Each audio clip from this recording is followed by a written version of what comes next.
Deep state, যেটা আপনারা খুব ভালোভাবে এই 2026-এর ইলেকশনের পরে দেখলেন যে কারচুপি এবং ইঞ্জিনিয়ারিংয়ের মধ্যে যে ডিফারেন্স, যে পার্থক্যটা, যে কারচুপি মানে দিনের বেলায় গিয়ে ভোট কেন্দ্র দখল করা, ঠিক আছে, ভোট কেন্দ্র দখল করে জাল ব্যালট বাক্স ভরা, এটা হয়নি। কিন্তু ইঞ্জিনিয়ারিং, ফলাফল ঘোষণা, ইঞ্জিনিয়ারিং।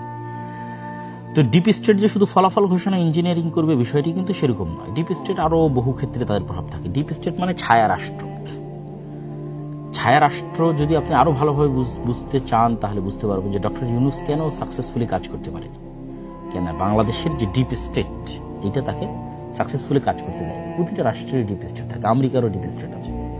তো ওই ডিপ স্টেটের সক্ষতা শুধু জনসমর্থন দিয়ে হয় না। যেটা আমি বহুবার বলেছি যে আপনাদের 16 কোটি মানুষের ভোটের মূল্য প্রথম আলোর কাছে একটা খড়ের টুকরাও নয়।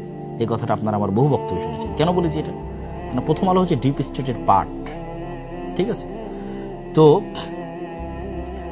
এই জিনিসটা আপনাকে বুঝতে হবে যে ডিপ স্টেট মানে আপনারা সব 16 কোটি মানুষ ভোট দিয়ে দিলেন আর ডিপ স্টেট পরিবর্তন হয়ে গেল, এটা কিন্তু না। ডিপ স্টেট মানে বহু বাইরের এমবেসি, তাদের সাথে যোগাযোগ, দেশের মধ্যেকার অসংখ্য প্রতিষ্ঠান যেমন আর্মি, সেনাবাহিনী, ঠিক আছে, এস্টাবলিশমেন্টের মধ্যে যারা আছে, বড় বড় ব্যবসায়ী, এর মধ্যে মাফিয়ারাও থাকে, ঠিক আছে।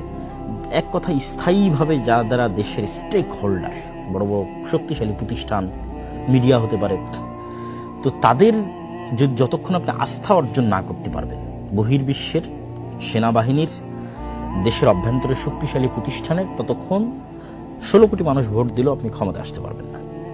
এটা গণতন্ত্রের নিয়ম, গণতন্ত্রের একটা সিস্টেম, আপনাকে আসতে দেওয়া হবে না।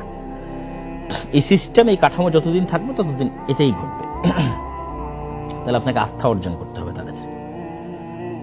তো সেক্ষেত্রে এখন আপনি বলবেন যে ভাই আপনি তো শুধু হতাশ করেন গণতন্ত্রের বিষয়, তাহলে যারা গণতন্ত্রের রাজনীতি করতে চায় তাদের কি কোনো আশার জায়গা নাই?